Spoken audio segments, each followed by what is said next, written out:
Moving on to the next speaker. আসসালামু আলাইকুম। কেমন আছেন সবাই? আমার নাম মোহাম্মদ আবুল কালাম, আমি বাংলাদেশি। কুয়েতে ডিএক্সএনের 18 বছর পূর্তি উপলক্ষে যে অনুষ্ঠানটা হচ্ছে, আমারও কিন্তু কুয়েতে বয়স 18 বছর। তো আমি যে সময় কুয়েতে আসছিলাম 35 দিনার স্যালারিতে আসছিলাম। আপনারা কি এর বেশি স্যালারিতে আসছিলেন কেউ? না মনে হয়। তো 35 দিনার স্যালারি থেকে 18 বছরে আমার স্যালারি আসছে মাত্র 150 দিনার। কিন্তু দেখেন ডিএক্সএন সিস্টেমে আমি আসি মাত্র 3 বছর। 3 বছরে 600 ফ্লিস থেকে শুরু করে এখন পর্যন্ত 3 বছরের ভিতরে আমার স্যালারি চলে আসছে 300 দিনার প্লাস। আপনারা কি নিতে চান? আপনারা কি আপনাদের কাজের পাশাপাশি ডিএক্সএনটাকে মনোযোগ সহকারে নিচ্ছেন?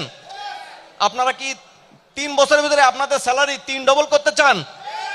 মনোযোগ সহকারে কাজ করেন। আমি বেশি কথা বলবো না, শুধু বলবো লেগে থাকেন। ইনশাল্লাহ আপনাকে কেউ ঠেকাতে পারবে না, শুধু ডিএক্সএনের সাথে লেগে থাকেন। ধন্যবাদ।